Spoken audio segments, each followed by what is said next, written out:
karena berkat dunianya, sehingga pada sore hari ini alhamdulillah kita masih diberikan kekuatan dan kesehatan oleh Allah untuk berkumpul pada Zoom ini ya, yang mana tujuan dari Zoom ini adalah berbagi pemahaman tentang bagaimana penerapan budaya positif di sekolah kita.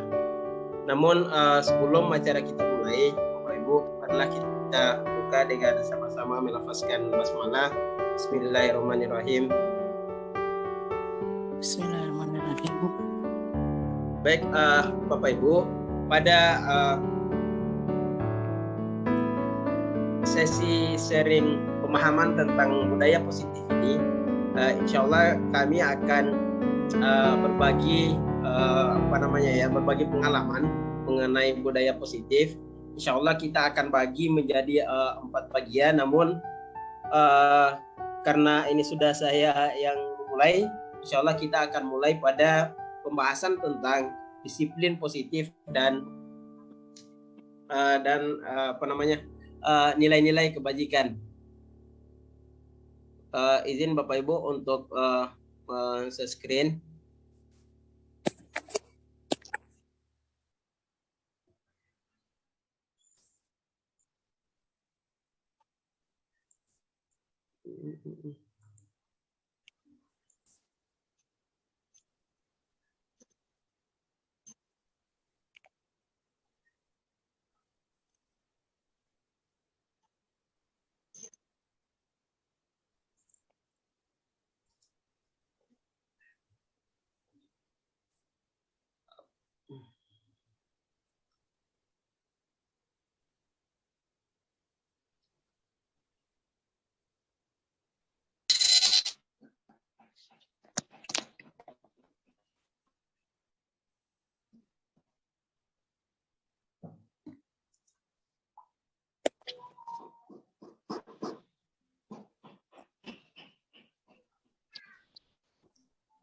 Bisa kelihatan Bapak Ibu?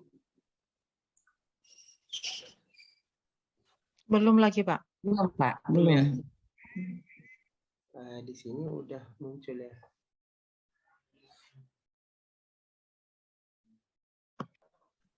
Saya coba ulang ya Bu.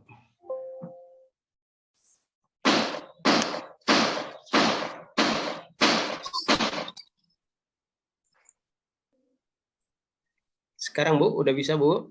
Sudah Pak. Sudah Pak. Sudah. Oke, baik Bapak Ibu, pada sore ini kami akan mulai dengan sharing pemahaman mengenai disiplin positif dan nilai-nilai kebajikan universal. Nah, ini kita abaikan aja tulisannya di atas ini Bapak Ibu. Yang warna merah ini diabaikan aja. Oke, baik Bapak Ibu, mengenai disiplin positif dan nilai-nilai kebajikan universal ini sangat penting sekali untuk kita pahami sama-sama, karena ini sangat berkaitan erat dengan keseharian kita di sekolah.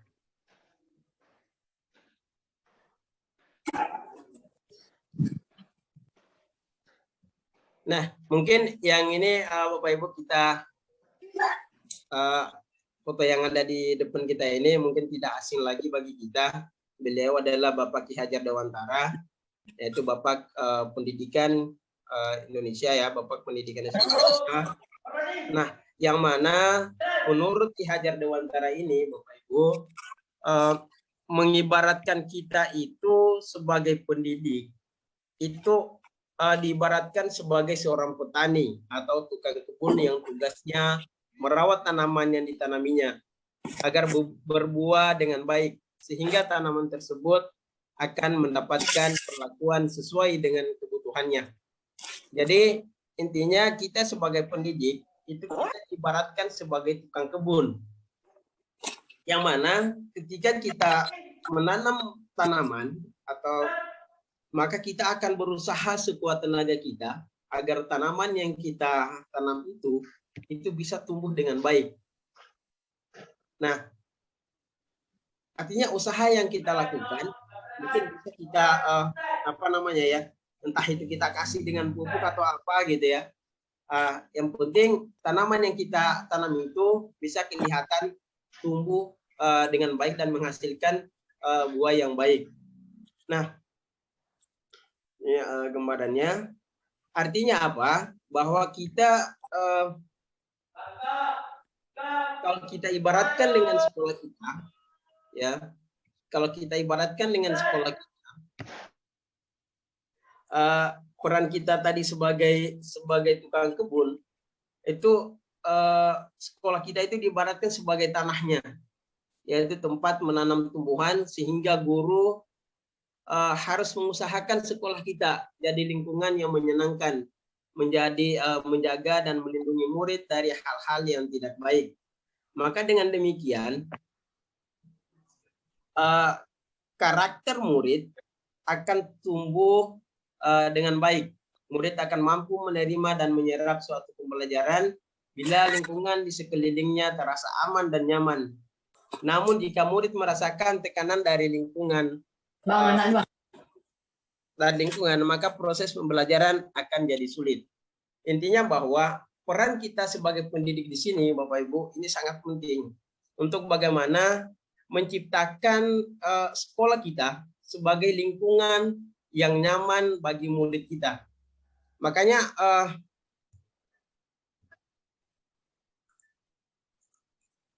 Bapak Ibu. Nah, makanya di sini strategi kita sebagai guru itu, Bu, itu ada dua strategi yang kita jalankan di sini. Yang pertama adalah menciptakan lingkungan belajar, kemudian saling kerjasama. Nah, menciptakan lingkungan belajar ini, kita sebagai guru semaksimal mungkin untuk menciptakan lingkungan yang aman dan nyaman, bukan hanya untuk diri kita, tapi untuk anak didik kita. Kemudian kita juga diarahkan untuk saling kerjasama. Saling kerjasama di sini artinya maksudnya adalah kita sama-sama saling belajar, kemudian saling mendukung. Nah, maka dengan ini akan muncul ketika kedua ini kita lakukan, maka akan timbul kebiasaan-kebiasaan baik yang akan berimbas kepada siswa kita, kepada peserta didik kita, menjadi karakter yang baik sehingga tercipta lingkungan positif.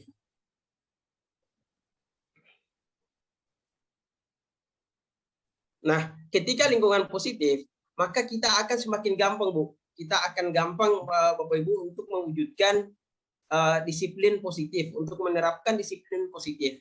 Baik itu di antara kita sebagai PTK, sebagai pendidik dan tenaga pendidikan di sekolah kita, ataupun terlebih lagi kepada anak didik kita. Nah, kalau misalnya lingkungan kita, sudah tercipta lingkungan yang positif, maka kita akan gampang melakukan disiplin positif sehingga tercipta budaya positif yang memang benar-benar permanen di sekolah kita. Nah, sekarang apa sebenarnya makna disiplin itu? Di sini dituliskan bahwa disiplin itu berasal dari bahasa Latin yang artinya disiplina, yang artinya adalah belajar. Makna asal dari kata ini berkonotasi bahwa disiplin diri dari murid-murid, kemudian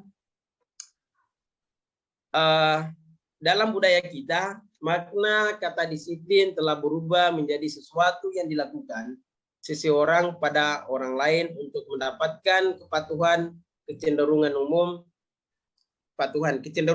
adalah menghubungkan kata disiplin dengan ketidaknyamanan, bukan dengan apa yang kita hargai atau pencapaian suatu tujuan mulia. Nah, berkaitan dengan nilai kebajikan, intinya ketika kita menerapkan sebuah disiplin, maka salah satu tujuan utama kita adalah untuk bagaimana kita mencapai nilai-nilai kebajikan yang kita harapkan di sekolah kita. Nah, sebenarnya kalau berbicara nilai-nilai kebajikan, ini sangat banyak sekali Bapak Ibu, tapi karena kita di di suasana sekarang ini kita dituntun untuk bagaimana menerapkan nilai kebajikan sesuai dengan profil pelajar Pancasila. Nah, di profil pelajar Pancasila ada beberapa nilai kebajikan yang memang kita harus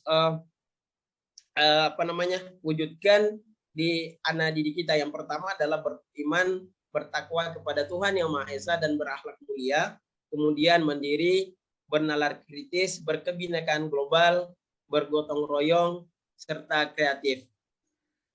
Artinya tujuan akhir dari disiplin budaya positif, dari budaya positif yang kita bangun itu tidak akan lari ke sini Bapak Ibu, ke profil pelajar Pancasila. Nah, nanti insya Allah di materi berikutnya akan dijelaskan lebih lanjut bagaimana penerapan secara langsung, kemudian praktek-praktek baik apa yang harus kita lakukan ketika kita berhadapan dengan siswa yang indisipliner di sekolah kita. Karena gini, ketika kita ingin menerapkan disiplin positif di sekolah kita, maka pastinya kita akan menemui beberapa rintangan atau beberapa anak yang memang kalau kita terapkan disiplin positif yang menurut kita adalah baik, tapi pasti akan ada saja sebagian yang entah itu mungkin mencoba-coba ataupun memang kesukaannya seperti itu, pasti akan ada yang tidak mengikuti sesuai yang kita inginkan tersebut. Makanya nanti insya Allah di materi selanjutnya juga nanti akan dipaparkan bagaimana penerapan secara langsung tentang disiplin positif ini. Mungkin ini aja Bapak Ibu sekilas insya Allah nanti kita akan perbanyak kembangkan dengan sesi tanya jawab. Mungkin Bu Romelda saya akhiri dulu untuk sesi yang ini. Sekian, assalamualaikum warahmatullahi wabarakatuh. Oke, terima kasih ya Pak Lamusa. Baiklah Bapak Ibu, untuk disiplin positif dan nilai-nilai kebajikan universal tadi sudah dibahas oleh Pak Lamusa. Untuk saat ini saya akan berbagi tentang yang namanya teori motivasi. Sebentar ya Bapak Ibu.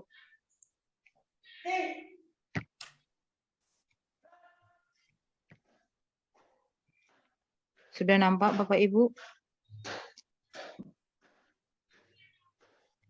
Sudah, Bu, ya, nampak? Sudah. Oke. Baiklah. Terima kasih untuk Bapak Ibu semuanya. Sekarang kita mulai. Tadi kita semua satu pemikiran untuk gimana mewujudkan disiplin, karena selama ini mungkin sesudah pandemi anak-anak kita itu kita tahu sendiri bagaimana di lapangannya. Sekarang kita coba atau kami bantu dulu. Mungkin pengetahuan kami juga belum cukup untuk mengarahkan atau juga untuk memuaskan Bapak Ibu nantinya dalam pertanyaan, tapi apa yang sudah kami dapatkan mungkin dapat kami bagikan nanti dengan Bapak Ibu tentang masalah yang namanya keyakinan kelas dan juga bagaimana kita caranya untuk penegakan disiplin, tapi disiplin dalam arti yang mau kita bahas ini adalah disiplin positif. Itu dia. Oke, baiklah, saya bantu untuk teori motivasi, hukuman, atau juga sering disebut dengan sanksi atau juga konsekuensi, kemudian penghargaan, dan mungkin bahasa yang baru mungkin restitusi. Buat saya masih baru. Oke, baiklah Bapak Ibu, untuk 3 motivasi perilaku manusia. Sekarang, saya mau mengajak Bapak Ibu untuk melihat ke diri kita sendiri dulu. Bagaimana selama ini kita berperilaku itu sebagai guru? Dan apa alasan kita itu untuk melakukan segala sesuatu? Apakah kita itu melakukan segala sesuatunya karena ada dari dorongan lingkungan ataukah dari orang lain? Itu dia. Ataukah kita terkadang melakukan sesuatu itu karena kita menghindari rasa tidak nyaman rasa tidak nyaman, atau juga melakukan sesuatu itu untuk mendapatkan apa yang kita mau, misalnya berupa reward atau penghargaan. Sekarang, bagaimana menurut Anda? Pernahkah Anda melakukan sesuatu untuk mendapatkan senyuman dari orang lain? Saya sendiri mungkin pernah melakukannya, mungkin Bapak Ibu yang lain juga, ya silakan dijawab dalam hati masing-masing. Nah, tujuannya itu adalah untuk mendapatkan hadiah juga, pernahkah? Atau untuk mendapatkan uang? Apalagi kira-kira alasan orang melakukan sesuatu. Sekarang mari kita bahas menurut Dain Gosen dalam bukunya, dia menyatakan ada 3 motivasi perilaku manusia itu. Yang pertama sekali itu untuk menghindari rasa ketidaknyamanan. Jadi dia melakukan sesuatu atau mengerjakan sesuatu itu hanya untuk menghindari rasa tidak nyaman atau agar tidak dihukum. Ini fokus kita sekarang ini ke anak didik kita yang di sekolah ya. Jadi dia melakukan sesuatu itu untuk menghindari hukuman. Yang kedua, untuk mendapatkan imbalan atau penghargaan dari orang lain. Dan yang ketiga itu untuk menjadi orang yang memang mereka inginkan, atau dalam hal ini menghargai diri sendiri, yang nantinya kita sebut itu dengan motivasi intrinsik, dengan nilai-nilai yang mereka percayai. Dan ini yang nomor 3 ini adalah motivasi yang diharapkan sebenarnya lahir dari anak didik kita. Itu dia, motivasi intrinsik, yaitu motivasi dengan niat menghargai diri sendiri. Oke, ketiga motivasi itu untuk menghindari ketidaknyamanan atau hukuman itu dia adalah motivasi eksternal, berarti dari luar diri dia sendiri. Kemudian, apa yang terjadi apabila saya melakukannya? Itu berarti kan, berarti saya akan terhindar dari hukuman. Kalau saya melakukannya, saya nggak kena hukum. Kira-kira begitu dia. Kemudian yang kedua, untuk mendapatkan imbalan dari orang lain atau institusi. Apa yang saya dapatkan apabila saya melakukannya? Oh, nanti saya akan diberikan misalnya penghargaan, atau saya akan disanjung, saya akan dipuji, misalnya seperti itu. Itu juga termasuk yang namanya motivasi eksternal. Kemudian yang kita harapkan itu adalah motivasi internal, atau sering juga disebut dengan motivasi intrinsik, yaitu tujuannya untuk mencapai disiplin diri atau disiplin dalam arti positif, yaitu dengan niat menghargai diri sendiri. Yaitu dapat dijadikan pertanyaan, saya akan menjadi orang seperti apa bila saya melakukannya? Berarti itu pertanyaan dari dia sendiri, dan dia sendiri yang pastinya bisa menjawab itu. Oke, sekarang saya masuk untuk pertanyaan untuk kita semua. Sekarang saya pandu Bapak Ibu semua, coba kita pikirkan diri kita sendiri. Sebagai seorang guru, saat kita masuk mengajar di kelas tepat waktu, motivasi apa yang mendasari tindakan kita? Apakah datang kita ke kelas tepat waktu karena tidak ingin ditegur oleh atasan kita? Atau kita untuk tidak mendapat surat peringatan atau ditulis mungkin di buku absensi? Ataukah kita ingin mendapat pujian dari rekan-rekan sekerja atau dari atasan kita? Ataukah kita ingin karena ingin kita menghargai waktu, menghargai diri sendiri, dan kita ingin sebagai teladan bagi murid-murid kita. Karena kita percaya tindakan kita sebagai guru itu akan dicontoh oleh murid-murid kita sendiri. Karena kita dilihat sebagai contoh yang hidup mungkin. Kalau untuk saya sendiri mungkin untuk di bagian ini masih belum, masih banyak hal yang harus saya perbaiki untuk diri saya sendiri. Untuk Bapak Ibu guru hebat semuanya, silakan dijawab sendiri dalam hatinya. Itu mungkin. Kemudian, selama ini strategi apa yang selama ini sudah kita terapkan untuk menanamkan disiplin? Sekarang yang kita garis bawahi itu adalah disiplin positif kepada murid-murid kita, dan apa hasil yang sudah kita lihat pada murid-murid kita. Mungkin Hari ini kita marah agar tidak diulang, tapi besok berulang lagi. Itu dia. Makanya tadi diharapkan itu adalah motivasi yang berasal dari diri dia. Tentu kalau ada itu, hal-hal berulang itu bisa diminimalisir paling tidak. Itu dia. Kemudian, nilai-nilai kebajikan apa yang selama ini sudah berusaha kita tanamkan pada murid-murid kita di kelas dan di sekolah. Mungkin Bapak Ibu ada sebagian mungkin baru mendengar nilai-nilai kebajikan, tapi kalau menuju profil pelajar Pancasila ada 7 elemen atau 7 nilai kebajikan yang mau kita tuju. Tapi nilai-nilai kebajikan itu banyak jenisnya. Oke, sekarang mungkin ini kalau dijadikan pertanyaan atau juga dijadikan bahan berdiskusi, mungkin cukup alot. Sekarang mari kita bahas tentang hukuman, konsekuensi, dan yang namanya restitusi. Oke, Bapak Ibu, saya mulai dengan contoh kasus. Iva kurang menguasai pelajaran matematika, sehingga saat pelajaran matematika berlangsung, dia lebih banyak berdiam diri atau menggambar di buku pelajarannya. Pada saat guru matematikanya, Pak Seno menanyakan pertanyaan, Ipa menjadi gugup dan tak sengaja menjatuhkan tasnya dari kursi. Serta tiba-tiba menjadi gagap pada saat berupaya menjawab. Seluruh kelas pun tertawa melihat perilaku Iva yang bicara tergagap dan terkejut tersebut. Pak Seno pada saat itu membiarkan teman-teman IPA menertawakan Iva yang tergagap dan malu luar biasa. Dan malahan minta Iva untuk maju ke depan dan berdiri di depan kelas sambil menunjuk hidungnya karena tidak bisa menjawab pertanyaan Pak Seno.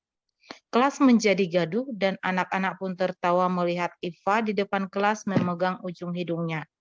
Sekarang pertanyaannya, apakah Bapak Ibu setuju dengan tindakan Pak Seno terhadap Iva? Mengapa? Itu dia. Menurut Anda, tindakan Pak Seno terhadap Iva adalah sebuah hukuman atau konsekuensi? Mungkin Bapak Ibu yang ada di room ini sekarang, kalau ada yang mau memberikan pendapat atau yang mau menjawab, apakah yang dilakukan Pak Seno itu sebuah hukuman atau konsekuensi? Silakan kalau ada Bapak Ibu yang mau membantu untuk menjawab.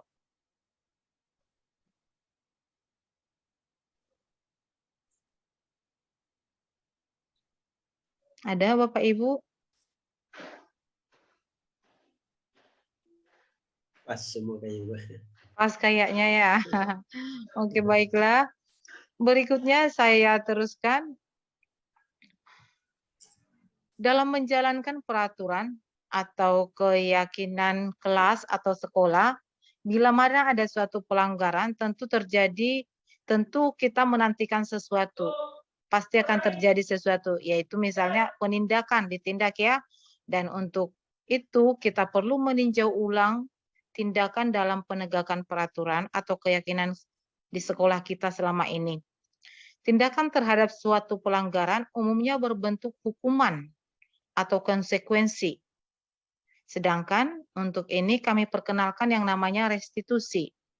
Restitusi itu adalah proses menciptakan kondisi bagi murid untuk memperbaiki kesalahan mereka sehingga mereka bisa kembali kepada kelompok mereka dengan karakter yang lebih kuat lagi. Mungkin Bapak Ibu akan bertanya, mungkin nggak itu? Itu dia. Tapi kami sudah mulai mencoba, juga sudah mulailah untuk penanganan masalah dengan anak, tapi memang efeknya lumayan. Walaupun tidak bisa langsung kita lihat perubahannya atau dapat kita ukur misalnya dalam bentuk persentase, tapi perubahan itu ada. Baiklah Bapak Ibu, restitusi juga merupakan proses kolaboratif yang mengajarkan murid untuk mencari solusi untuk masalah mereka dan membantu murid berpikir tentang orang seperti apa ya yang mereka inginkan dan bagaimana mereka juga harus memperlakukan orang lain. Itu dia. Salah satu di dalam restitusi itu adalah kita harus memikirkan orang lain, tidak hanya diri kita sendiri. Itu dia, nanti kita lihat apa kelebihannya. Sekarang, sebelum kita membahas lebih mendalam tentang penerapan restitusi, kita perlu bertanya dulu, adakah perbedaan antara hukuman dan konsekuensi? Bila sama, di mana persamaannya, dan bila berbeda, bagaimana perbedaannya? Di bawah ini akan diberikan suatu gambaran tentang perbedaan antara hukuman, konsekuensi, dan restitusi itu sendiri. Sedangkan sebelum saya mulai untuk membuka tabel hukuman, konsekuensi, dan restitusi, saya ingatkan dulu untuk kita kata disiplin tanpa tambahan kata positif berarti hanya disiplin doang, tidak disiplin positif. Sesungguhnya sudah merupakan identitas sukses dan hukuman itu merupakan identitas gagal. Jadi itu dulu kita kasih pelabelannya. Untuk tabel hukuman dan konsekuensi saya sajikan, mungkin filenya berbeda.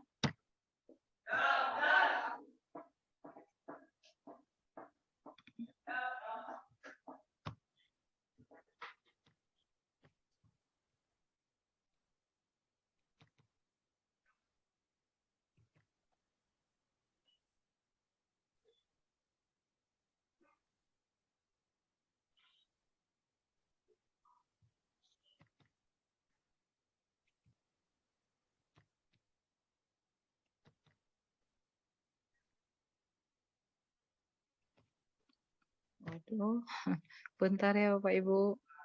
Oh ini dia.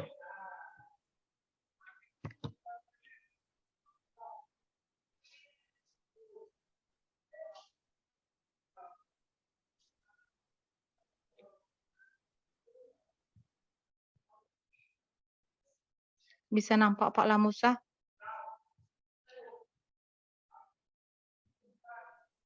Belum, Bu. Belum ya? Belum nampak, Bu. Belum nampak.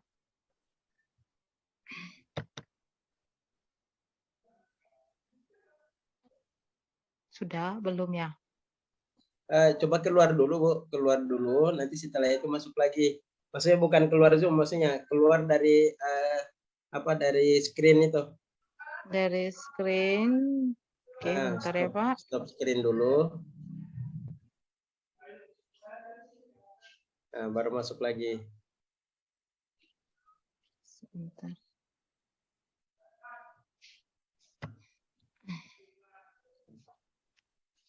Stop screen.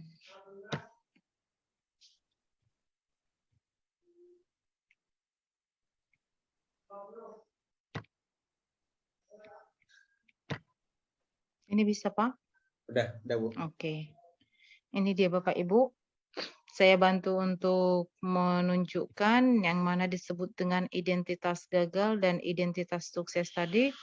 Identitas gagal itu sepakat kita itu adalah hukuman, sedangkan identitas sukses itu untuk disiplin, konsekuensi, dan yang paling tinggi itu adalah yang diharapkan itu adalah restitusi. Nah, ini dia perbedaannya. Kalau di hukuman, sesuatu yang terjadi itu sesuatu yang menyakitkan harus terjadi. Karena secara namanya juga hukuman berarti kita memberi tindakan atas pelanggaran. Kemudian kalau konsekuensi sesuatu harus terjadi tapi karena sebelumnya sudah disepakati antara si murid dan si siswa. Jadi konsekuensi itu karena adanya kesepakatan sebelumnya. Jadi berbeda dengan hukuman. Sedangkan restitusi itu merupakan pilihan. Jadi bukan kita yang memberi anak itu tindakan, tetapi kita menuntun untuk mencapai dengan nanti mungkin oleh Bu Nelly nanti di segitiga restitusi, gimana caranya kita menuntut anak itu supaya dia tidak kita tindak, tapi dia sudah melakukan yang namanya restitusi. Kemudian, kalau di hukuman timbul perasaan tidak nyaman untuk terlebih-lebih untuk jangka panjang, karena hukuman itu akan dikenang dan akan mempengaruhi secara psikis. Sedangkan konsekuensi dia tidak nyaman untuk murid untuk jangka pendek karena sebelumnya sudah disepakati. Itu dia. Sedangkan kalau dengan restitusi dia menguatkan untuk murid dalam jangka panjang. Karena apa? Berarti dia di sini sudah menghargai yang namanya nilai-nilai kebajikan dan juga menghargai orang lain. Nah, kemudian masalah korban. Kalau di hukuman ada yang namanya kalah dan menang. Jadi kalau di hukuman yang si korban harus menang dan yang si pelaku akan kalah. Jadi korban di sini mendapatkan keadilan. Sedangkan di konsekuensi juga seringkali korban itu bisa diabaikan. Itu dia. Sedangkan kalau di restitusi, korban dengan pelaku itu sama-sama menang. Jadi si korban juga mendapat ganti dan si pelaku juga karakternya lebih baik lagi. Itu dia sama-sama menang. Gimana nanti yang disebutkan dengan sama-sama menang atau gimana dalam pelaksanaannya mungkin dalam segitiga restitusi itu nanti dapat kita pahami. Dan ini Bapak Ibu cukup banyak ini bagi Bapak Ibu mungkin yang perlu nanti atau yang mau tahu dengan yang namanya budaya positif, terutama yang masalah teori, hukuman, penghargaan, itu bisa nanti kami kasihkan materinya juga, kami bagikan ini sangat banyak. Kalau kita bahas mungkin untuk saat ini tidak cukup waktu, jadi saya ambil juga yang poin-poin pentingnya saja. Yang penting tadi hukuman itu kita sepakat itu adalah identitas gagal, sedangkan konsekuensi itu timbul karena adanya kesepakatan di awal antara si murid dengan si guru. Sedangkan restitusi itu tadi adalah sudah kita ini yang mau kita capai restitusi. Bagaimana mengembalikan si anak setelah kesalahan itu terjadi supaya karakternya lebih kuat lagi atau dia pede atau percaya diri untuk kembali ke kelompoknya. Itu dia. Kemudian untuk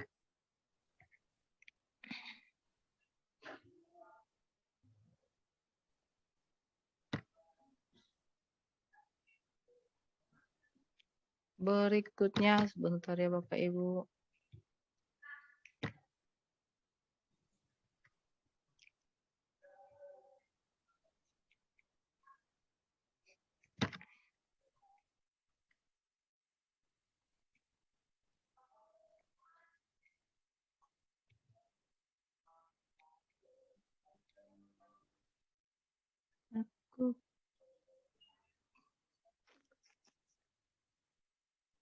Aku kehilangan kayaknya ini Pak Lamusa. Belum bisa jadi apa nih nak, materi apa? Belum ada saingan Pak Lamusa nampaknya ini. Itu ya Bu ya. Enggak, bentar Pak. Ini sebentar.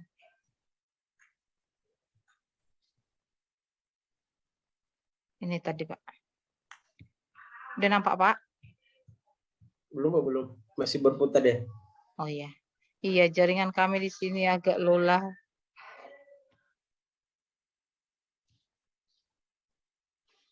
Bisa Pak? Belum Bu, masih mutar.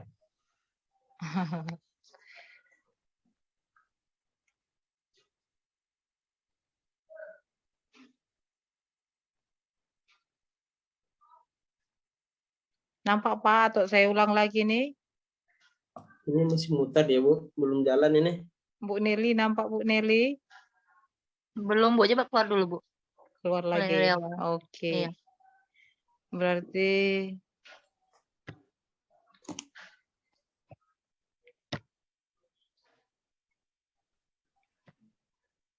kalau ini dapat? Oke, Iya. udah. Oke, terima kasih. Baiklah Bapak Ibu, berdasarkan bagian di atas tadi, maka bisa kita ambil kesimpulan dulu bahwa hukuman itu biasanya bersifat tidak terencana atau tiba-tiba. Anak atau murid itu tidak tahu apa yang akan terjadi dan tidak dilibatkan dalam apa yang diterima dia. Hukuman itu bersifat satu arah dan dari pihak guru yang memberikan. Murid hanya menerima suatu hukuman tanpa melalui suatu kesepakatan atau pengarahan dari pihak guru, baik sebelum atau sesudahnya. Hukuman yang diberikan itu bisa berupa fisik maupun psikis, di mana murid atau anak itu akan disakiti oleh suatu perbuatan kita ataupun dengan kata-kata. Sementara disiplin dalam bentuk konsekuensi sudah terencana atau sudah disepakati sebelumnya, tadi sudah saya singgung, sudah dibahas dan disetujui oleh murid dan guru. Umumnya bentuk konsekuensi dibuat oleh pihak guru atau sekolah dan murid sudah mengetahui sebelumnya konsekuensi yang akan diterima dia bila terjadi pelanggaran. Jadi pada konsekuensi murid tetap dibuat tidak nyaman tapi hanya untuk jangka pendek. Kemudian konsekuensi biasanya diberikan berdasarkan suatu data yang umumnya dapat diukur. Misalnya, contohnya nih, setelah 3 kali tugas tidak diselesaikan pada batas waktu yang diberikan, atau murid melakukan kegiatan di luar kegiatan pembelajaran, misalnya mengobrol, atau maka murid tersebut akan kehilangan waktu bermain dan harus menyelesaikan tugas karena ketertinggalannya. Peraturan dan konsekuensi yang mengikuti ini sudah diketahui sebelumnya oleh murid, maka sikap guru di sini sebagai monitor untuk melihat apa yang dilakukan atau apa yang dikerjakan oleh anak murid. Itu dia. Oke, Bapak Ibu boleh memanfaatkan kolom chat. Silakan memanfaatkan kolom chat.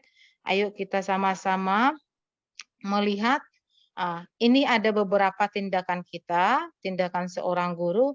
Silakan Bapak Ibu untuk memilih apakah ini termasuk hukuman atau konsekuensi. Contohnya, mencatat 100 kali di dalam buku kalimat saya tidak akan terlambat lagi karena terlambat datang ke sekolah. Silakan Bapak Ibu boleh memanfaatkan kolom chat untuk mengisi apakah ini hukuman atau konsekuensi. Kalau boleh dikasih nomornya ya, 1 titik misalnya hukuman atau 1 titik H boleh. Kemudian yang kedua,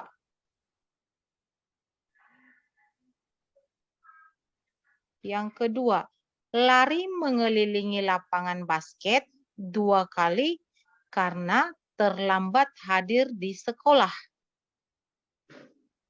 Yang ketiga, murid diminta untuk push up 15 kali karena tidak menggunakan masker ke sekolah.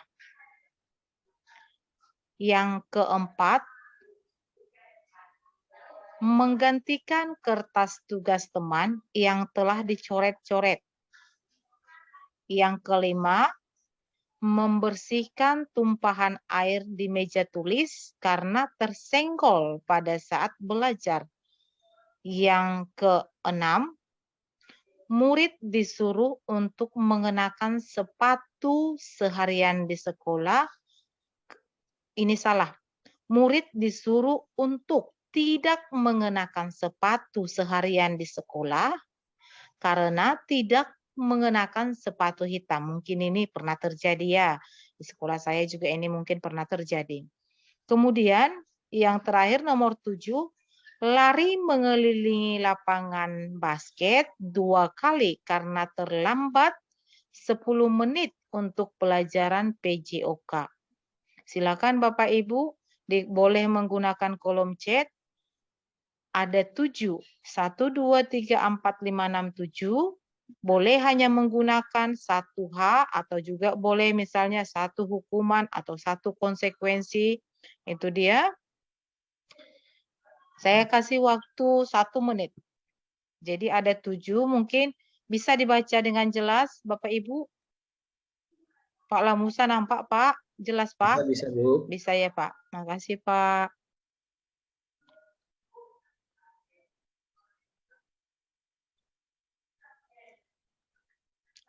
Oke, terima kasih Bapak Ibu. Mudah-mudahan sudah ya.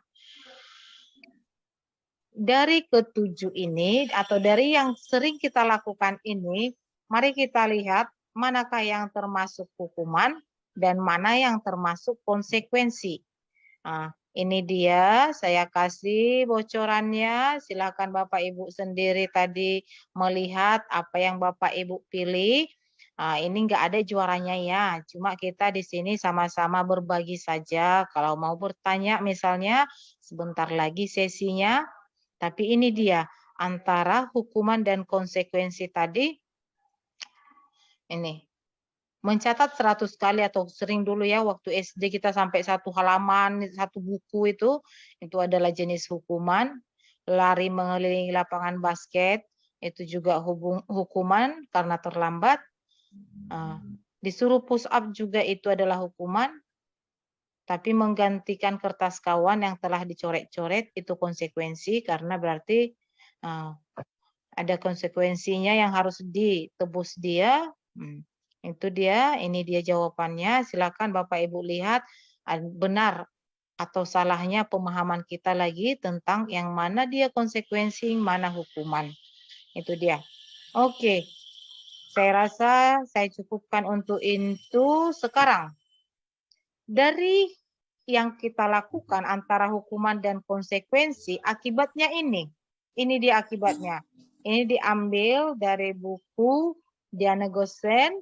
Hukuman itu sesuatu yang menyakitkan yang harus terjadi, membuat anak sakit, misalnya tidak hanya fisik tapi bisa dalam hati untuk jangka waktu yang lama.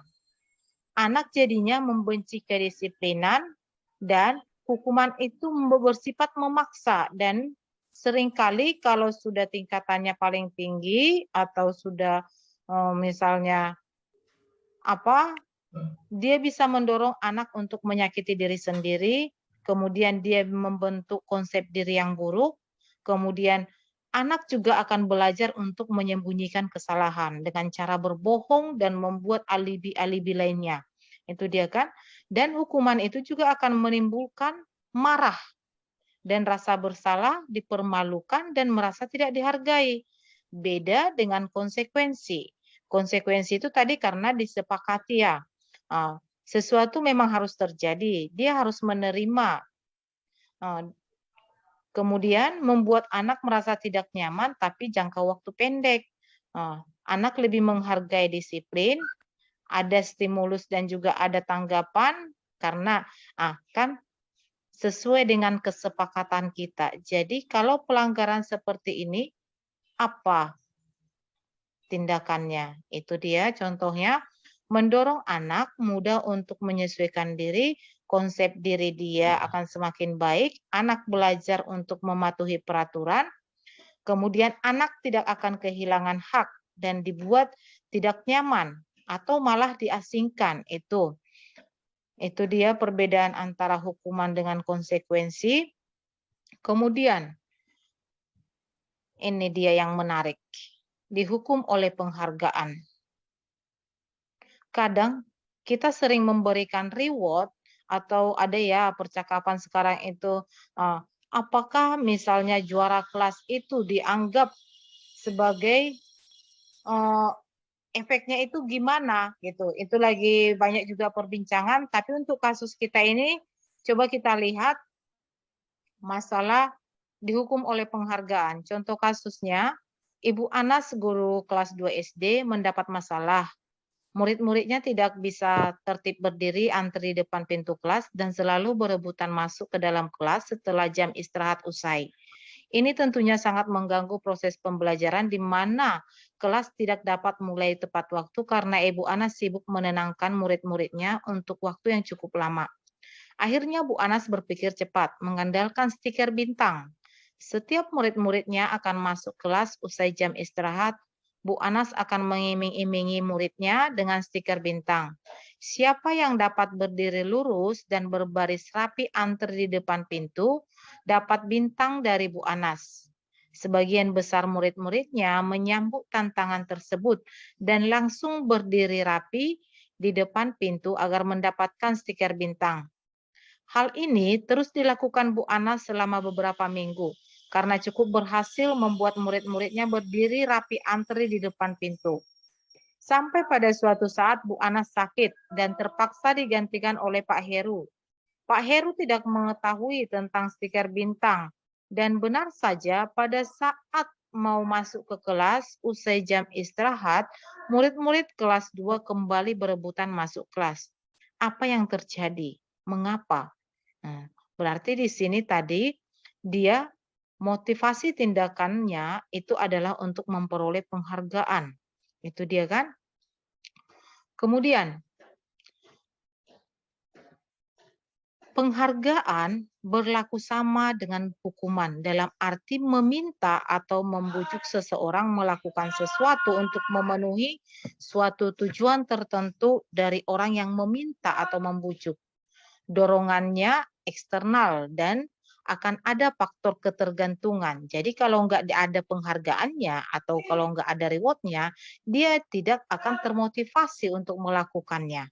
Itu dia. Maka disebutkan dia penghargaan itu dia efeknya hanya jangka pendek. Dan yang jangka panjang itu adalah yang namanya tadi di awal saya singgung yang motivasi intrinsik. Oke, ada beberapa dampak dari pemberian penghargaan menurut Alficon 1993. Penghargaan itu hanya jangka pendek dan jangka panjang jika terus diberikan penghargaan itu. Penghargaan tidak efektif, penghargaan juga merusak hubungan karena apa? Orang yang tidak menerima penghargaan mungkin agak sentimen lah ya saya sebutkan kepada orang yang menerima penghargaan. Penghargaan juga itu mengurangi ketepatan atau juga menurunkan kualitas. Karena apa? Dia ingin terburu-buru menyelesaikannya biar aku dapat rewardnya, biar aku jadi juara satu, biar aku duluan gitu dia. Oke, penghargaan juga mematikan kreativitas karena tujuannya hanya untuk memperoleh penghargaan atau reward itu saat itu saja. Oke, berikutnya juga penghargaan itu menghukum. Jadi orang yang biasa-biasa saja atau yang kita kenal pemegang kunci belakang di kelas kita, anak-anak yang selalu memegang kunci di belakang, juara di belakang, mereka tidak akan termotivasi lagi. Karena dia sudah tahu, oh paling dia nanti juara kelas, yang dapat pialanya kan dia. Itu dia contohnya. Kemudian penghargaan itu juga mengurangi motivasi dari dalam diri anak. Karena apa? Dia tujuannya hanya untuk mendapatkan reward tadi. Itu dia. Kemudian yang kita harapkan itu tadi adalah restitusi. Restitusi tadi sudah kita bahas pengertiannya. Kalau perlu mungkin saya ulangi, saya tunjukkan lagi ini dia pengertian dari restitusi itu. Ini restitusi itu adalah proses menciptakan kondisi bagi murid untuk memperbaiki kesalahan mereka sehingga mereka bisa kembali lagi kepada kelompok mereka tapi karakternya lebih kuat. Dan restitusi itu juga merupakan proses kolaboratif yang mengajarkan murid untuk mencari solusi untuk masalah mereka sendiri dan membantu murid berpikir tentang dia mau jadi seperti apa dan bagaimana dia memperlakukan orang lain. Itu. Ini dia tadi kebaikannya. Kebaikan daripada restitusi itu 9 ciri-ciri restitusi. Ini dia. Bukan untuk menebus kesalahan karena tidak ada yang menang kalah, tapi sama-sama menang. Namun untuk belajar dari kesalahan. Dan yang kedua, restitusi itu akan memperbaiki hubungan. Dan yang ketiga, restitusi itu adalah tawaran, bukan dipaksa.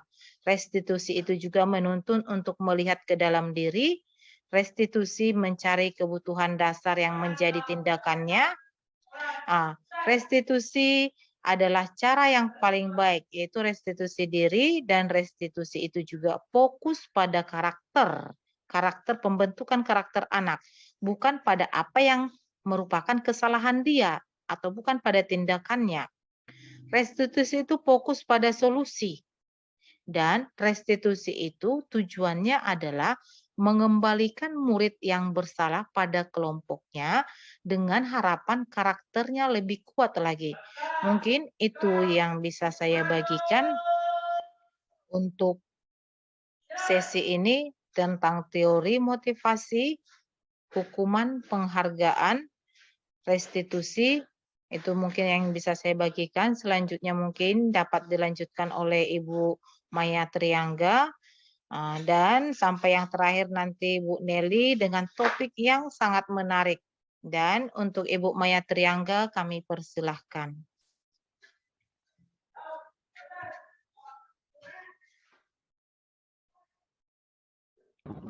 Baik Ibu Romelda, terima kasih. Oke kawan-kawan, semoga masih semangat. Ini sharing kita sampai yang nanti terakhir adalah Ibu Nelly. Mudah-mudahan kita masih semangat walaupun sudah waktu menunjukkan 4:30. Nah, dalam membahas tentang restitusi, kedisiplinan, hukuman, restitusi nanti baru mau disampaikan dengan Ibu Nelly. Nah, hukuman-hukuman itu kita hindari dengan membuat keyakinan kelas. Keyakinan kelas ini bisa dibangun dari guru mata pelajaran ataupun wali kelas itu sendiri. Di dalam kelas itu, jadi kata-kata yang hukuman berupa kalimat-kalimat negatif, itu kita hindari menjadi kalimat positif dengan meyakini kelompok di dalam kelas. Baiklah, saya akan men-sharingkan tentang keyakinan kelas ini.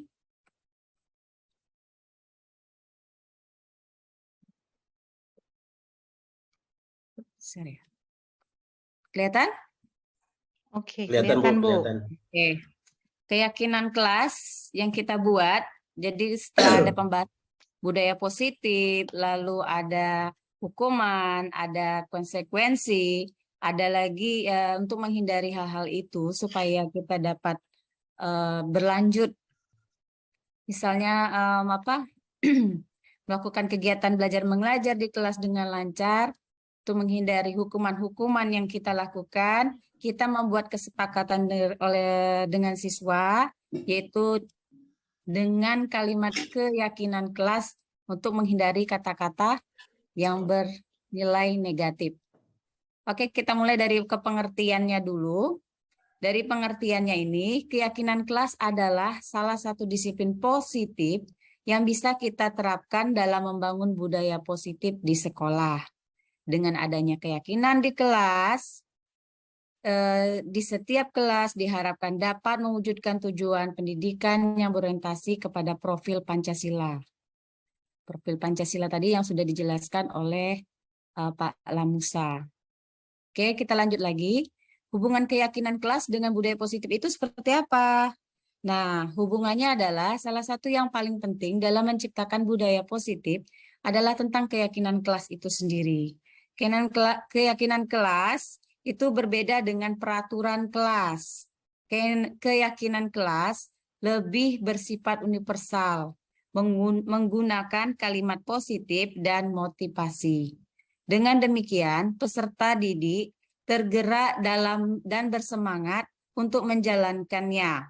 Keyakinan kelas diperbaiki sewaktu-waktu.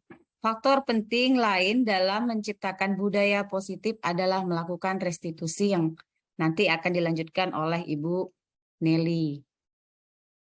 Selanjutnya, penerapan keyakinan kelas. Keyakinan kelas itu diterapkan sebagai salah satu cara dalam membangun budaya positif. keyakinan kelas harus berpihak pada murid dan dirumuskan bersama murid untuk membangun kemandirian mereka. Guru hanya sebagai fasilitator. Dalam hal ini keyakinan kelas dibuat secara universal yang mencakup berbagai aspek kesepakatan atau aturan yang sudah berlaku di dalam kelas tersebut. Budaya positif sekolah disusun secara struktur dan sistematik dengan melibatkan seluruh stakeholder sekolah. Budaya positif sekolah ini dibuat untuk meningkatkan karakter sumber daya manusia yang ada di sekolah tersebut. Oke, kita lanjutkan. Lalu ada tujuannya. Kita membuat keyakinan kelas itu. Tujuan dari penerapan keyakinan kelas yaitu antara lain, 1. Menumbuhkan keterlibatan murid dalam apa nih? Dulu ya, kita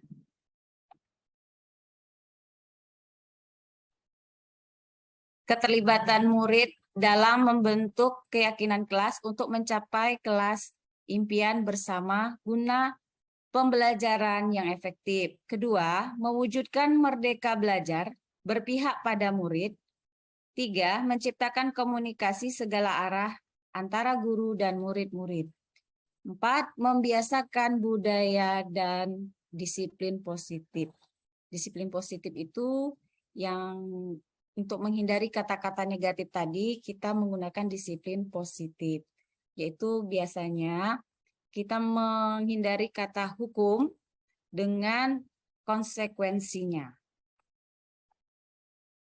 Lalu setelah tujuan keyakinan kelas tadi, ada harapan setelah kita membuat keyakinan kelas tadi. Harapannya seperti apa? 1. Terciptanya komunikasi harmoni antara guru dan siswa. Hal ini menjadi pengalaman baru bagi para siswa, khususnya dalam kelas. Ini ada contohnya kelas bahasa Inggris untuk kasus ya, Bu, Pak.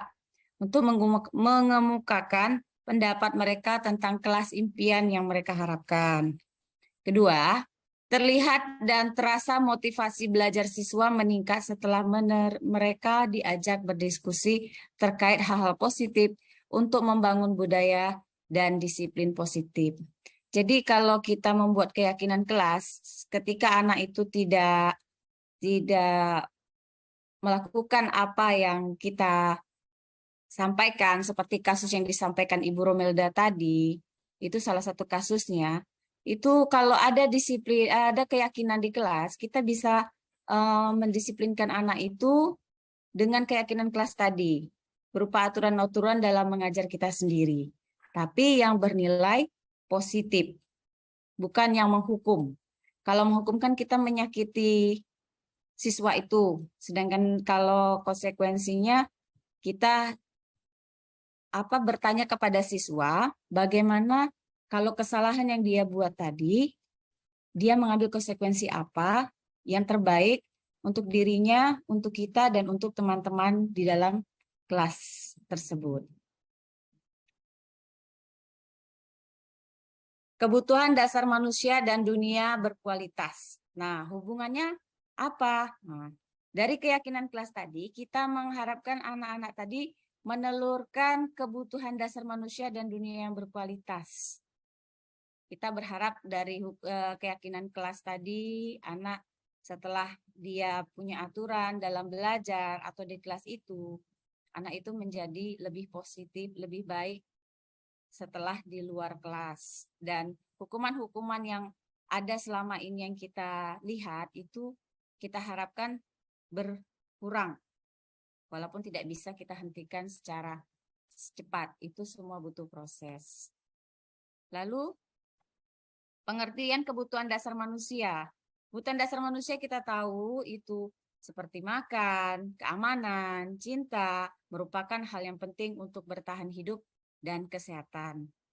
Hierarki kebutuhan manusia mengatur kebutuhan dasar dalam 5 tingkatan prioritas. Tingkatan yang paling dasar atau yang pertama meliputi kebutuhan fisiologis seperti udara, air, makanan. Tingkatan yang kedua meliputi kebutuhan keselamatan dan keamanan. Itu semua kebutuhan dasar manusia. Kita sudah tahu itu. Lalu hubungannya ke siswa seperti apa nantinya? Itu dapat diterima, disayang, bisa, traveling, atau senang, atau bebas. Biasanya diterima dan disayang itu kita harapkan itu di dalam keluarga dan orang tua. Muncul dari sana lalu ke bisa, itu pengimbasan materi yang kami sampaikan ini ke rekan-rekan guru semua. Mudah-mudahan yang kami sampaikan ini bisa mengimbas apa yang kami terima, bisa diserap, bisa diterima dengan teman-teman sekalian. Terus traveling kita sudah tahu semua Bu ya. Kalau kita, apa istilah zaman sekarang, healing. Ya. Lanjut. Kebutuhan dasar manusia tadi yang diterima, disayang, kebutuhan Anda terkait dengan kebutuhan dasar diterima dan disayang terpenuhi dengan adanya dukungan atau motivasi.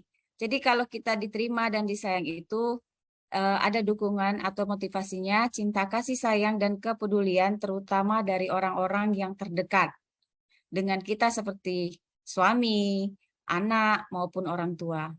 Bisa di sana, bisanya itu kebutuhan Anda terkait dengan kebutuhan dasar bisa terpenuhi dengan terus berlatih, bekerja keras, berikhtiar, berkarya, dan tidak pernah putus asa dalam memenuhi kebutuhan dasar. Di sini bisa kita sampaikan juga ke murid kita bahwa kebutuhan dasar manusia itu seperti apa, dan ada 4 tadi, kita bisa sampaikan ke murid kita supaya mungkin hatinya tergerak.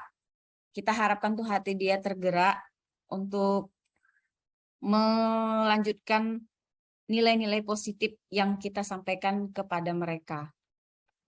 Kebutuhan dasar selanjutnya adalah senang. Senang itu kebutuhan Anda ataupun saya terkait dengan kebutuhan dasar senang terpenuhi dengan menghibur diri melalui traveling sehingga dapat menyegarkan pikiran dan menimbulkan rasa kesenangan. Ya kita tahu Bu ya, kadang keseharian kita mengajar, kita suntuk, kadang kita merasa jenuh. Memang ada halnya kebutuhan dasar manusia itu adalah bersenang-senang.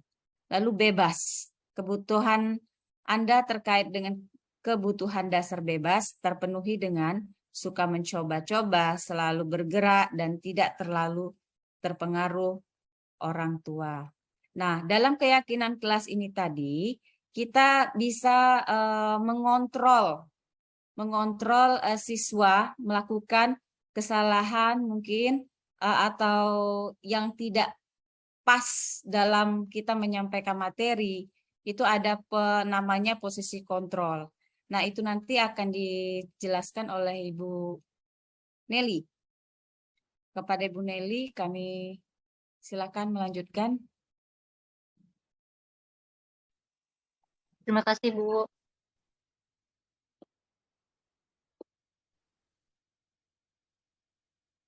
Gimana keluarnya ini? Di bagian bawah Bu, bagian bawah ada yang merah, di situ warna merah. Tunggu dulu ya. Paling bawah, paling bawah. Merah. Ada Bu? Belum nampak, Pak. Ada di situ stop screen namanya. Diklik ya? Oh, ada. Ya, klik. tunggu. Nah. Jadi ketahuan kan WA-nya. Udah lama. Nelly, silakan. Ya. Bu Romelda bisa tolong di-share materi saya.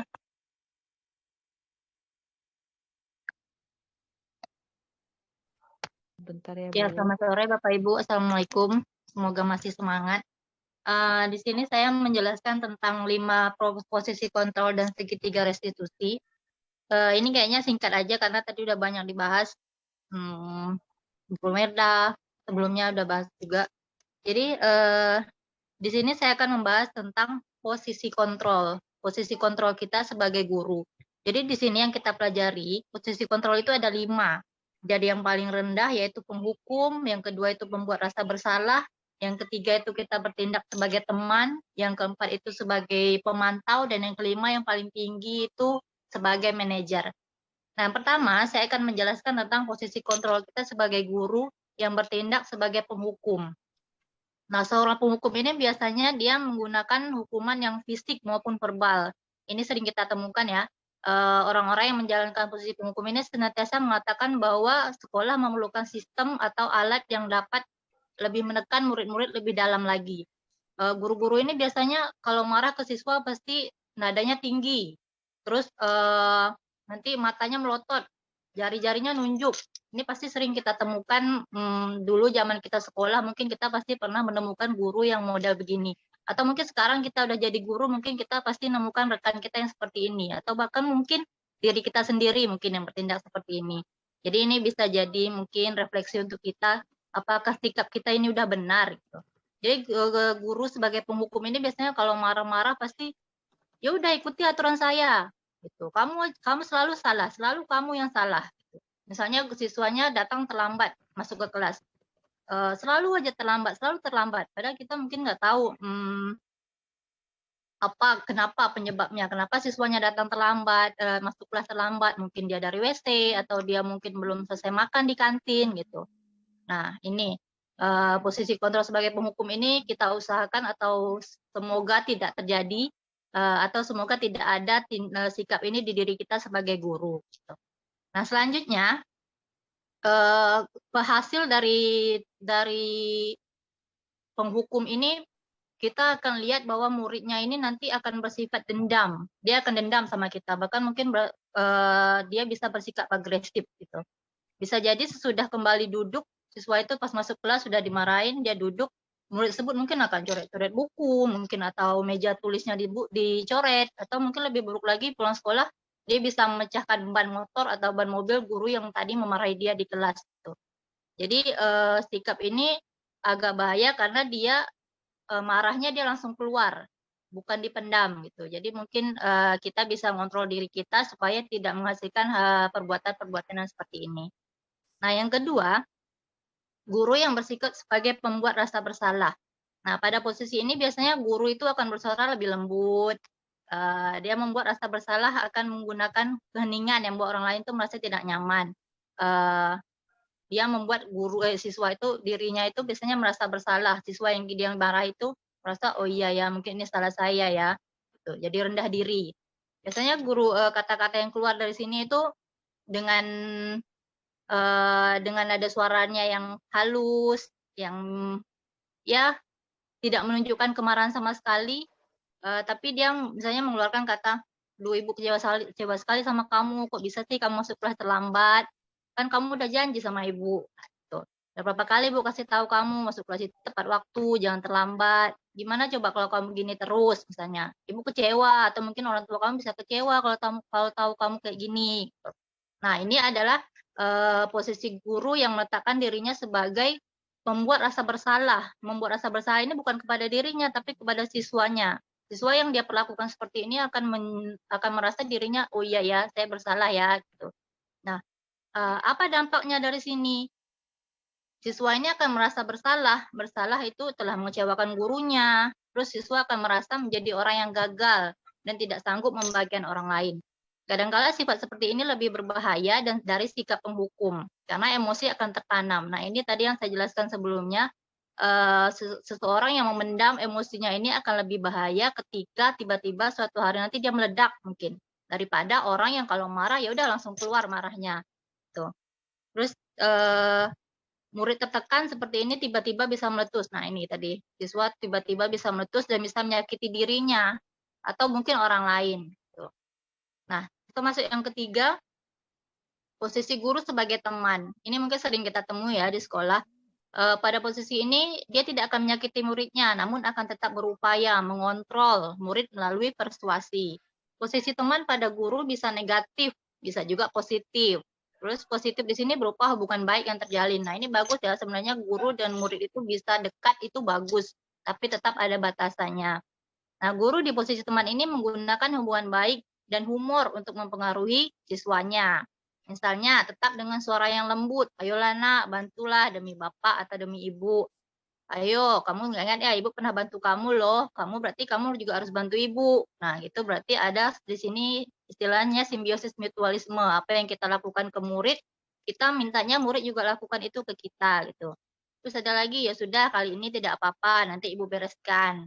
Nah, hal negatif di sini adalah nanti hal negatif dari posisi teman ini bila suatu saat nanti gurunya sebut tidak membantu, misalnya kita nih udah biasa nih membantu siswa, tapi suatu hari nanti kita nggak bantu, terus kita lepas tangan karena kita udah capek mungkin udah nyerah dengan dia. Jadi siswanya pasti mikir, loh bukannya kita ini dekat ya Bu, bukannya sebelumnya Ibu selalu bantu saya ya. Nah ini akan menghasilkan rasa kecewa, akan bikin siswanya jadi kecewa, terus nggak mau lagi berusaha. Terus kalau kita misalnya ketemukan di sekolah siswa yang dia dekat dengan hanya satu guru atau dengan 2 guru. Kenapa ya siswa ini dekat dengan guru A tapi tidak dekat dengan saya gitu. Nah, inilah dampak dari guru yang bersikap sebagai menempatkan dirinya sebagai teman. Siswa ini dia membuat siswa merasa nyaman dengan dia tapi tidak dengan guru lain gitu. Karena mungkin perlakuan dia ke siswa ini lebih spesial daripada guru yang lain ke siswanya gitu. Nah, apa dampaknya dari sini? Murid akan merasa senang dan akrab dengan guru. Ini bagus sebenarnya. Ini termasuk dampak yang positif. Hanya saja di sisi negatifnya murid menjadi tergantung pada guru tersebut. Dia pengennya sama guru itu terus. Nah, bila ada masalah dia merasa bisa mengandalkan guru tersebut untuk membantunya. Misalnya dia dihukum atau apa, dia pasti nyari guru itu untuk bantu dia gitu. Akibat lain dari posisi teman ini, dia akan berbuat mungkin sesuatu yang yang nyuruh adalah guru tersebut, dia akan mau. Tapi kalau giliran guru lain yang nyuruh atau minta tolong, dia bisa nolak atau ya istilahnya dia nggak mau gitu. Pokoknya dia maunya sama guru yang biasa sama dia. Nah ini adalah guru yang bertindak sebagai teman, dia menempatkan dirinya sebagai teman. Yang keempat, ada guru yang bertindak sebagai pemantau. Nah ini tadi sebelumnya sudah dijelaskan juga. Memantau ini berarti mengawasi. Pada saat kita mengawasi, kita bertanggung jawab atas perilaku orang-orang yang kita awasi. Posisi pemantau berdasarkan pada peraturan-peraturan dan konsekuensi. Nah, ini sebelumnya mungkin sudah dijelaskan, contohnya mungkin tadi siswanya datang terlambat. Pelajaran sudah kita mulai nih, misal 15 menit atau 20 menit. Tapi siswanya baru masuk, berarti dia ketinggalan nih pelajaran kita. Terus kita mengharuskan siswanya untuk tinggal 15 menit atau 20 menit lebih lambat daripada teman-temannya. Berarti jam istirahatnya terpotong nih gitu. Dia harus mengerjakan tugas atau dia harus mendengar penjelasan gurunya dari awal lagi. Nah, di sini nih akan dipantau terus sama gurunya. Gitu. Contohnya nih ada contoh dialognya misalnya, "Adi, kamu tahu kan jam berapa ini kita mulai?" "Tahu, Pak." Nah, ini juga tadi contohnya terlambat. "Apa kamu sudah mengerti konsekuensi yang harus dilakukan bila terlambat?" "Paham, Pak, saya harus tinggal di kelas pada jam istirahat nanti." Nah, kegiatan seperti ini akan menghasilkan murid yang dia memahami nih konsekuensi yang harus dijalankan karena telah melanggar salah satu peraturan sekolah. Itu guru tidak menunjukkan nih suatu emosi yang berlebihan, dia tetap baik, dia tetap menunjukkan sisi ramahnya sebagai guru, dia tidak marah, dia tidak membuat siswa itu merasa bersalah. Siswa itu tetap dibuat tidak nyaman tapi dengan harus tinggal di kelas pada jam istirahat. Sementara siswa-siswa atau teman-temannya yang lain istirahat, tapi dia tetap di kelas dengan mengerjakan tugas. Di sini guru harus tetap mantau aja terus, mantau dia. Tapi nanti kalau misalnya gurunya udah pergi, nah dia akan bertindak lagi mungkin yang awalnya ada guru dia rajin mengerjakan tugas, tapi begitu ditinggal gurunya sebentar, mungkin ini kita sering ya, kalau misalnya kita ada kegiatan atau ada tugas di luar mungkin kita tinggalkan siswa kita di kelas, pasti ada beberapa yang rusuh gitu mungkin. Ada beberapa yang meninggalkan kewajibannya dalam mengerjakan tugas. Nah, yang terakhir, posisi kontrol sebagai manajer. Posisi kontrol sebagai manajer ini yang paling tinggi ya Bapak Ibu. Mungkin tidak semua dari kita bisa melakukannya. Posisi manajer ini berkaitan dengan materi selanjutnya yaitu segitiga restitusi. Nah, posisi manajer ini posisi di mana guru bersama murid-muridnya mempertanggungjawabkan perilakunya. Di sini saya akan langsung aja, misalnya nih kita kasih contoh. Ini kita masuk ke segitiga restitusi. Ada murid Bapak Ibu mungkin yang berkelahi. Misalnya si A dan si B berkelahi. Si A memukul si B sampai berdarah. sampai bajunya sobek, mungkin sampai kotor di lapangan. Nah, ketika melihat itu, mungkin kita pasti pikirnya, oh ini si A pasti salah nih, gitu. Kita pasti manggil si A dan mungkin kita bisa bertindak sebagai penghukum, sebagai pembuat rasa bersalah, atau dan sebagainya sebelum kita masuk ke posisi manajer ini.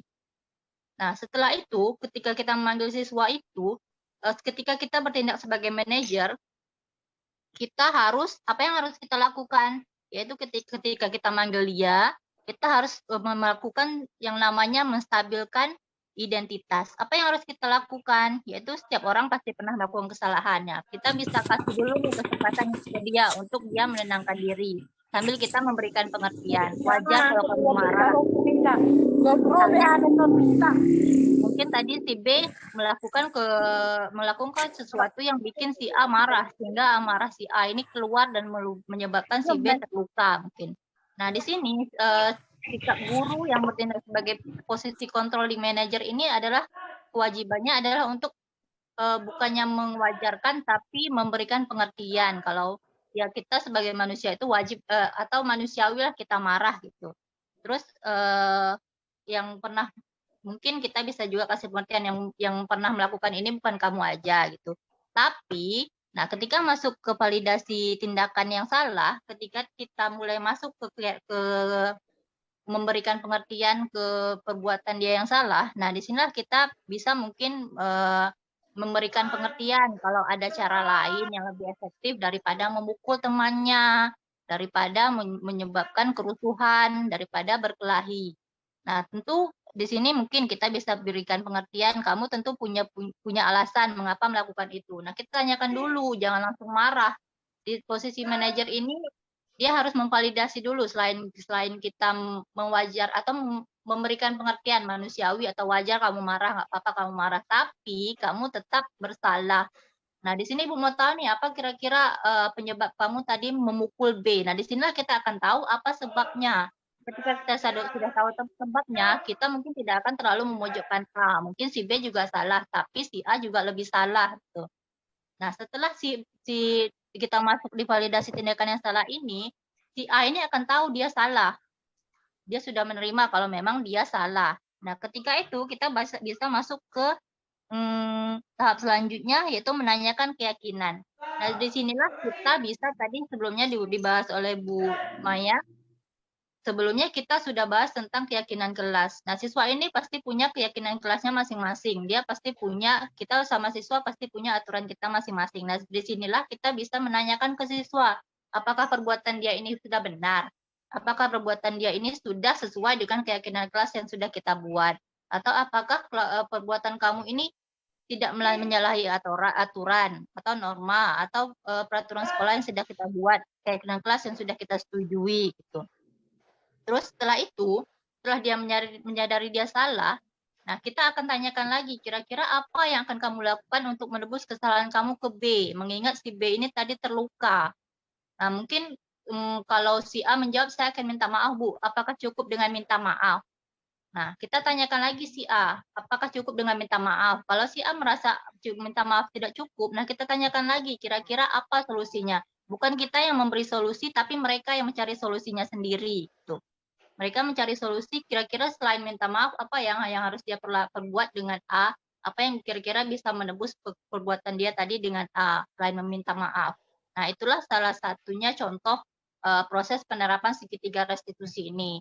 Dimulai dari tadi kita memvalidasi identitas, yaitu contohnya dengan bersikap bukan menormalisasi tapi ya memberikan pengertian kalau marah itu wajar, bukan dia sendiri yang pernah berbuat seperti ini. Tapi kita harus juga menyadarkan. Nah, setelah itu masuk ke validasi tindakan yang salah, dia tahu dia salah. Setelah dia tahu dia salah, nah kita minta dia apa yang harus dia perbuat. Bukan kita yang memberi solusi, tapi dia yang mencari solusinya sendiri. Nah, itu lebih kurang penjelasan saya tentang 5 posisi kontrol dan segitiga restitusi. Mungkin setelah mendengarkan ini, kita sebagai guru bisa merefleksi ya Bapak Ibu, bisa mengingat-ingat lagi kira-kira kita di sekolah ini selama ini gimana. Apa yang sudah kita perbuat dengan siswa kita kalau dia melakukan kesalahan. Kira-kira apakah selama ini saya bersikap sebagai penghukum ya, atau apakah saya sebagai membuat rasa bersalah mungkin, atau saya sebagai teman, saya sebagai pemantau, atau mungkin selama ini memang saya sudah bersikap sebagai manajer. Wah, maksudnya sudah bagus sekali Bapak Ibu kalau kita bisa bersikap sebagai manajer dalam menangani kasus siswa kita di sekolah. Mungkin kalau saya pribadi ini masih belum terlalu bisa saya terapkan, tapi akan saya coba karena ini akan sangat baik sekali untuk diri kita dan siswa kita ke depannya. Nah, itulah dari tadi beberapa penjelasan tentang disiplin positif dari kami. Mungkin ada Bapak Ibu yang bertanya, atau saya kembalikan ke Pak Lamusa atau Bu Romelda. Sekian, terima kasih.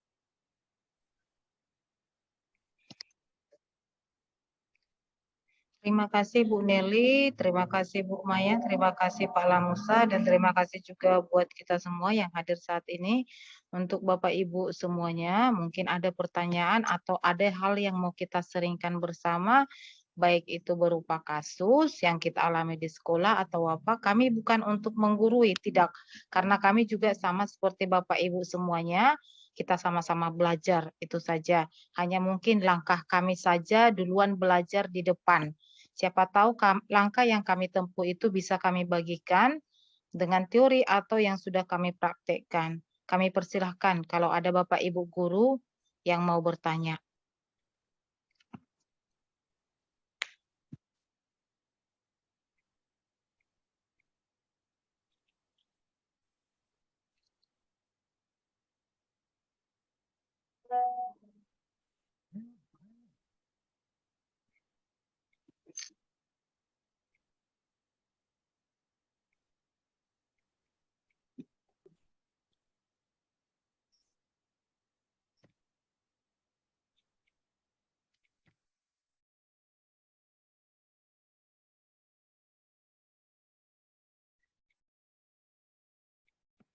Ada Bapak Ibu?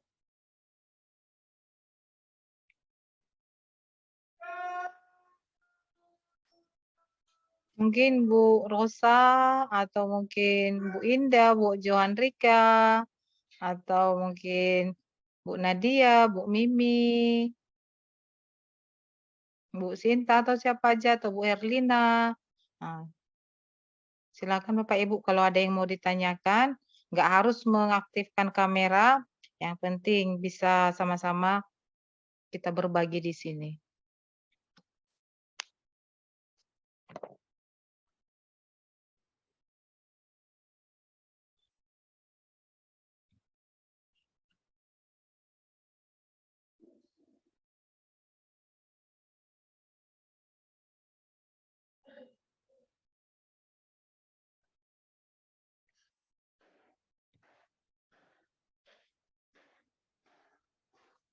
Mungkin ada yang sinyalnya nggak bagus. Iya. Boleh di kolom chat ya, Ibu-ibu.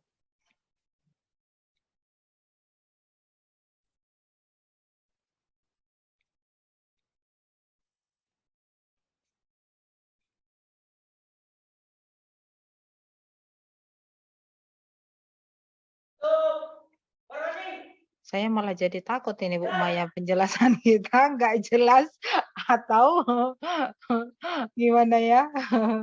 Mungkin waktu juga, Bu. Iya juga ya, udah sore ya. Ya. Jadi kalau nanti ada pertanyaan apa yang menyusul, boleh kami sharekan lagi.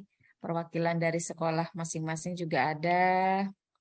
Boleh lewat pertanyaan itu nanti, atau besok kita tetap muka di sekolah, di majelis. Boleh ibu-ibu dan bapak-bapak dipersilakan bertanya lebih intens. Jadi kita kembalikan ke Pak Lamusa. Bu Erlina mau bertanya kayaknya lewat chat, Bu. Iya. Silakan Bu Ya. Erlina. Nggak ada Dena ini kan lagi. Boleh Bu Erlina, silakan Bu Erlina. Kalau nggak usah dihidupkan kameranya. Saya tidak bertanya kan. Tadi itu pas penyampaian materi. Oh iya, cuman Ya. lah. Bagaimana Masih lah kan? masih pemateri yang baru keluar dari cangkangnya Bu Erlina. Jadi mohon maaf ya.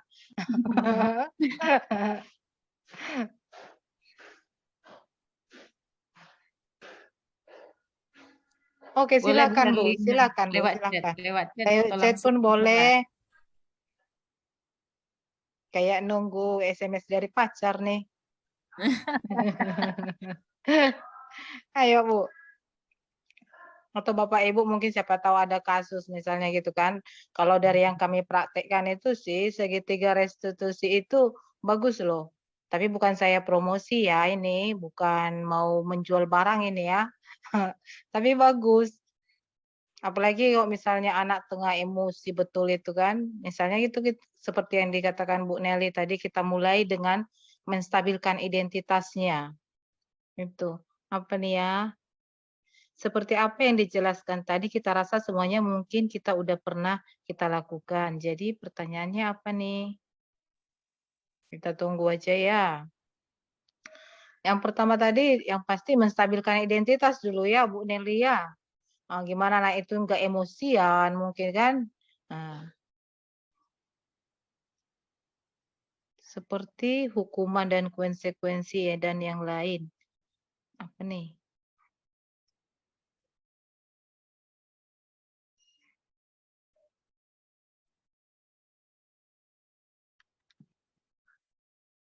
Mungkin situasinya mungkin ya yang Apa ya? Itu ingin ditanyakan Ibu nih, Bu nggak tahu Erlina. kita tunggu saja. Kalau situasi anaknya yang terlalu Apalagi nih ya?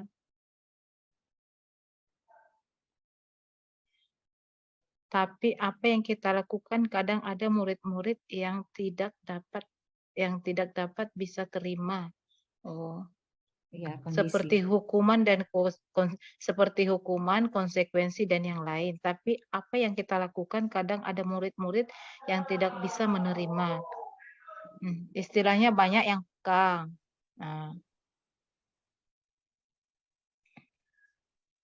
udah Mungkin Mas Bu ini Erlina kalau dikasih hukuman atau konsekuensi mungkin nggak terima gitu. ya konsekuensi nggak bisa terima dia gitu ya. Mm-mm. Udah ini. Ayo Bu Nelly, kupas. Saya yang kupas ini, Kupas lah. Bu Romelda lah dulu ya.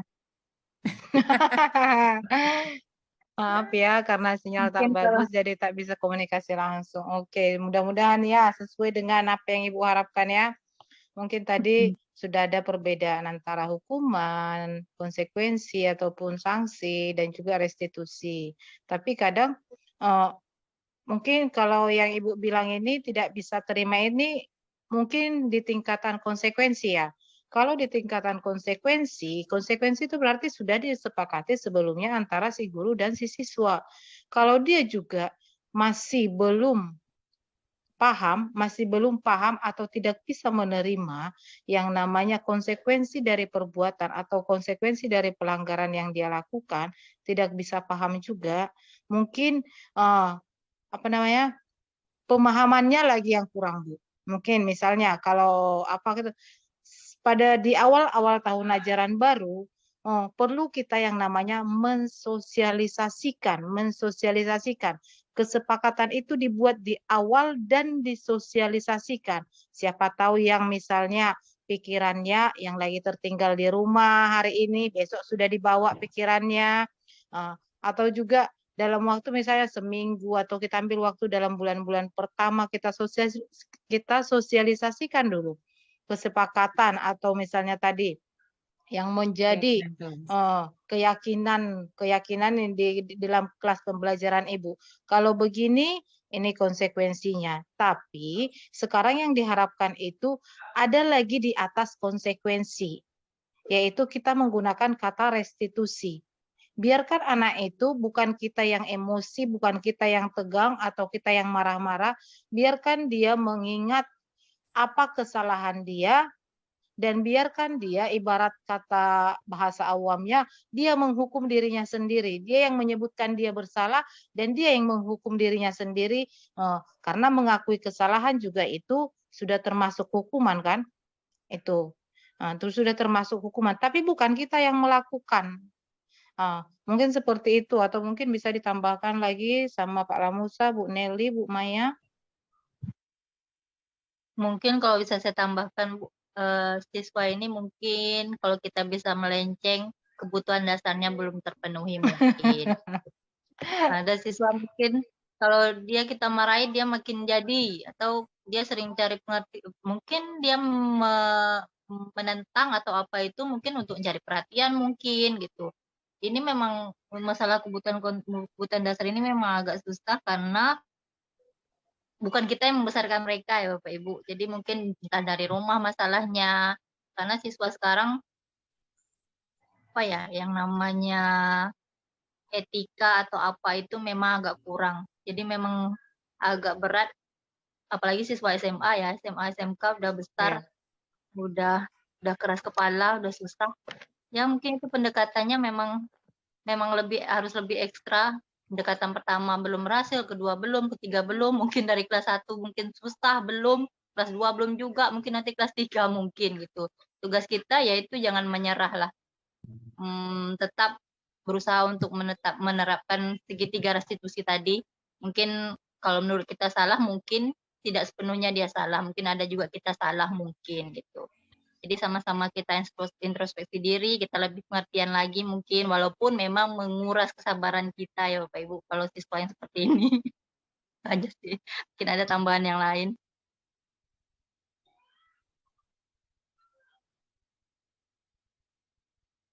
Bapak Ibu kalau udah ikut guru penggerak pasti mungkin bukan saya ini ya, mindsetnya pasti udah berubah. Awalnya kita juga gitu, pasti kesal ya siswa yang kenapa sih dia harus gini, kenapa harus gini gitu. Kenapa sih di kelas susah banget diajarin gitu. Tapi setelah kita ikut guru penggerak ini pasti mindset kita sedikit berubah gitu, lebih ikhlas lah itu aja. Bukan ikhlas Bu Nelly, yang ianya kita juga menjaga kesehatan pribadi biar panjang umur, tetap berprasangka baik, itu aja Ya, ya. Iya, tetap positif. iya, biar panjang umur. Ya. Oke, kalau misalnya Bu Erlinda juga tidak terpuaskan, nanti kita buka lagi meja ya Bu ya. Siapa tahu kan karena Ayat terhalang, ya. karena terhalang gitu komunikasi kita, jaringan nggak lancar kan. Iya, sambil makan ayam geprek atau bakso unta juga nanti boleh. Oke Bapak Ibu, ada lagi mungkin yang lain atau kita buka meja di sekolah masing-masing nih? Karena masalah budaya positif pasti dibahas lagi nanti di sekolahnya masing-masing. Mungkin ini kami buka secara virtual untuk pembukaan dulu. Itu pasti dibahas di sekolah masing-masing, apalagi kalau kita sudah masuk nanti kurikulum merdeka, itu pasti ya. Kalau ada lagi Bapak Ibu, kalau tidak ada lagi, mungkin gimana ini Pak Lamusa? Udah cukup kayaknya Bu, kayaknya udah Cukup? mau malam juga soalnya. Oh iya. Atau mungkin Bu Anggi ada mau ditanya? Jauh-jauh nih dari Kalimantan loh.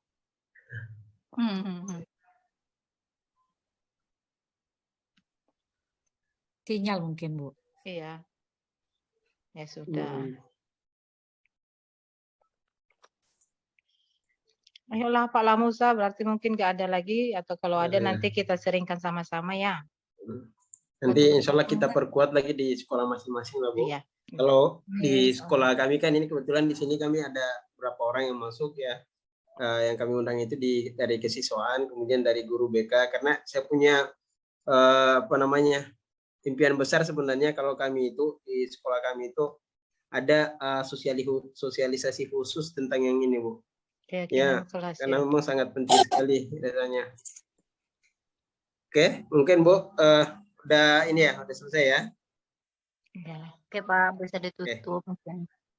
Baik Bapak Ibu, karena agenda kita sudah selesai, penyampaian materi sudah selesai semua. Kami ucapkan terima kasih banyak ini atas kesediaannya untuk sama-sama berbagi tentang budaya positif ini.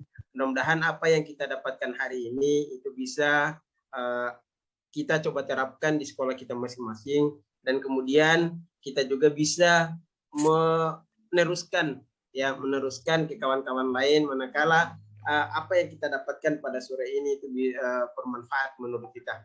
Oke, baik Bapak Ibu, kita akhiri diskusi kita pada sore ini dengan sama-sama melafazkan hamdalah. Alhamdulillahirrabbilalamin. Assalamualaikum warahmatullahi wabarakatuh. Waalaikumsalam warahmatullahi wabarakatuh. Ikut kali suara Bu Eka jawab salamnya udah penuh. Lesia soalnya. Aduh, rekodnya, Kak. itulah langsung kedengaran suaranya. Aduh, udah. Kami lagi Makasih serius ya. nih dengarkan nama Bu Leni nih. Oh ya, iya ke. Oh. Oke lah, Iya. makasih ya Bapak Ibu semuanya ya. Terima kasih banyak udah membantu kami juga. Nggak bisa kami balas. Hanya ucapan terima kasih. Bye-bye semua. Bye-bye. Ya. Kok timbul, Aisyah? Iya, mana kue ulang tahun itu ya? Udah marhum. Aku nggak dapat tadi, Ndak. Siapa juga yang dapat Mana orang ada dibawa dah. dia balik. Ih. Oh. Siapa yang ngasih, Ted? Kau yang ngasih, Ted? Enggak. Oke, bisa izin live? Lah, bye. Yuk. Bye. Udah ya, aku mau cuci periuk dulu ya. Ocha.